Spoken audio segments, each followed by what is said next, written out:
বিসমিল্লাহির রহমানির রহিম। সুপ্রিয় দর্শক, আমরা আজকে চলে আসছি আমার বড় ভাই মোহাম্মদ খবির মোল্লা ধানে স্প্রে করবে।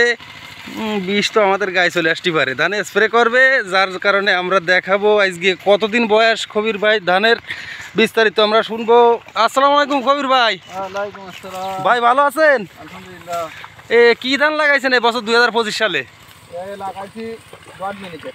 রড মিনিকেট বলতে এটা কি মোটা হাইব্রিড না চিকুন? সবচেয়ে ভালো যেটা রড মিনিকেট, মিনিকেট চাই। মিনিকেট চাই মানে তো চিকুন হয় না? হয়। তাই কতদিন বয়স ধানের আজকে? বয়স আছে আপনার 1.5 মাস। তাহলে তো মেলা আগতি লাগাইছেন, সবাই আগের দিকে না? 1.5 মাস ইনশাল্লাহ এই ধান তো তাহলে সবাই আগে পাইকে যাবে। আল্লাহর রহমতে আর বেশি না, 1 মাস পরে কাটা যাবে। 1 মাস পরে কাটা যাবে না ইনশাল্লাহ? হ্যাঁ, সাথে। হ্যাঁ, এই ধানের আজকে 1.5 মাসের মাথায় কি বীজ দিচ্ছেন স্প্রে? কাপ তেল না? এই কাপ তেলে ধানের কি কি উপকার হতে পারে দর্শকদের উদ্দেশ্যে যদি বলতেন? মাজরা পোক, গান্ধী পোক, তারপরে ইন্দুরে চলে যাবে। তা আসলেই তো ইঁদুর গিলি তো মারাত্মক কাজ করবে, তাই না? যদি ইঁদুর ধান সব শেষ করে ফেলায়। দর্শক, আমরা যে কথা বলতেছি বড় ভাই মোহাম্মদ খবির মোল্লার সঙ্গে।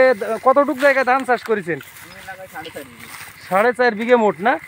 তো এই খণ্ডে কতটুক আছে এই গেটটার ভিতরে? 1 বিঘা 4 কাঠা আছে মোটামুটি। টোটাল এই যে 1.5 মাসের ভিতরে ওষুধ মানে সার দিচ্ছেন কয়বার ধানের জমিতে? 2 বার না? আর কয়বার দেওয়া লাগবে?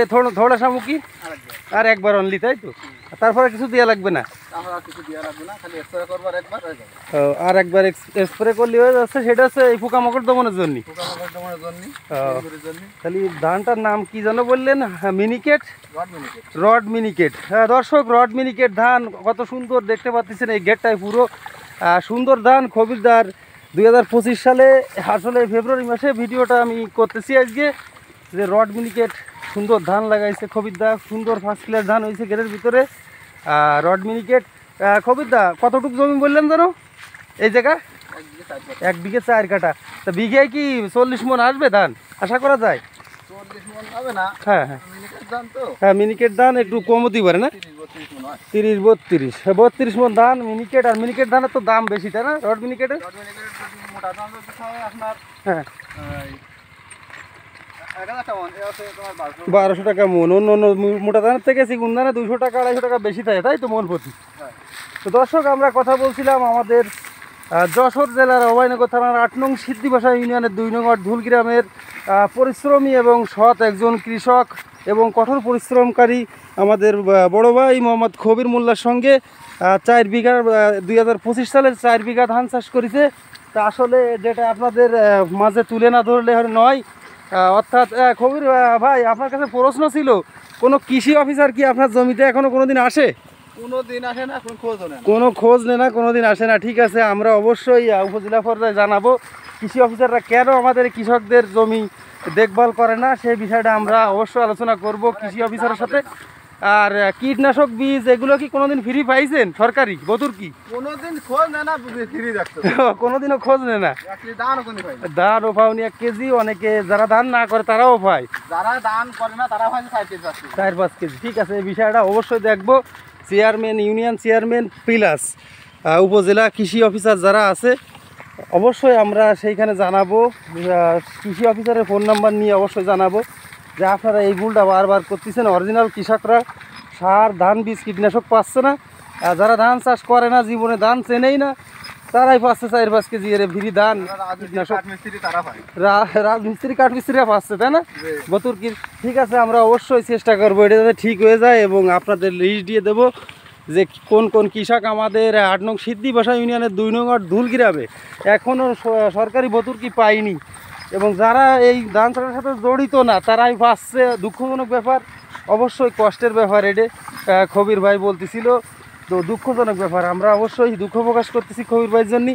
আমরা চেষ্টা করব যাতে পরবর্তীতে কৃষি অফিসাররা এই ভুলটা না করে, অরিজিনাল কৃষকদের মাঝে যাতে করে সার, বীজ, বতুর কি যেটাই আসুক বন্টন করে, সেই ব্যবস্থা আমরা ইনশাল্লাহ করে দেবো। আমাদের চ্যানেলের পক্ষ থেকে সর্বোচ্চ চেষ্টা করব যাতে যারা পায় না, যাদের এই ক্ষোভ আছে, অনেকের সাথে আমার কথা হয়েছে। দর্শক, আমার চ্যানেলে দেখেছেন ভিডিও, আমাদের যশোর জেলার 8 নং সিদ্ধিবাসা ইউনিয়নের 2 নং ওয়ার্ড ধুলগ্রামের অনেক কৃষকই এগুলো পায় নাই, যারা কাঠমিস্ত্রির কাজ করে, রাজমিস্ত্রির কাজ করে, এই যে খবিরদার আক্ষেপ শুনলেন, তারাই পায়। তা তারা যেন না পায়, আর যারা সঠিক কৃষক তারা যেন পায়, অবশ্যই আমরা সেই চেষ্টা করব।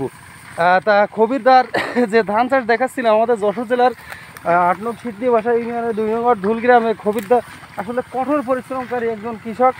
4 বিঘা ধান চাষ করেছে, বুঝতে পারছেন তো আপনারা, 4 বিঘা মানে অনেক জমি। খবিরদা, এত প্রচুর ধান হয় এবং বিচেলি হয়, ধান তো সব তো রাইখে দেন না, বিক্রি তো করেন নাকি?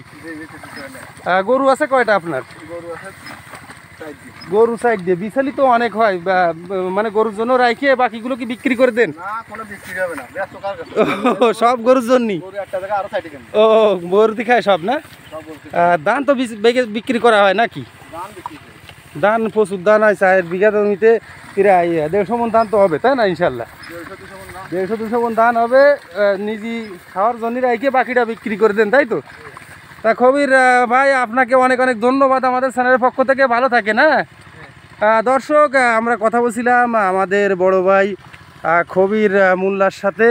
তো ভালো লাগলো, 4 বিঘা ধান চাষ করেছে, এটা 1 বিঘা 4 কাটা আছে, রড বালাম ধান চাষ করেছে। অনেক কথা হলো খবির ভাইয়ের সঙ্গে, খবির ভাইয়ের জন্য অনেক অনেক শুভকামনা এবং দোয়া রইল। মাশাল্লাহ, যেন 4 বিঘা জমিতে এবছর 2025 সালে ভালো ধান উৎপাদন করতে পারে খবির ভাই। আপনারা জানেন আমাদের চ্যানেলের পক্ষ থেকে আমরা কৃষকদের এবং কৃষি খামার, গরু ছাগলের খামার এবং পোলট্রি খামার, এগুলো নিয়ে আমাদের চ্যানেলের ভিডিও। আপনাদের যদি ভিডিওটি ভালো লাগে, লাইক কমেন্ট শেয়ার করে সঙ্গে থাকবেন, চ্যানেলটি সাবস্ক্রাইব করবেন।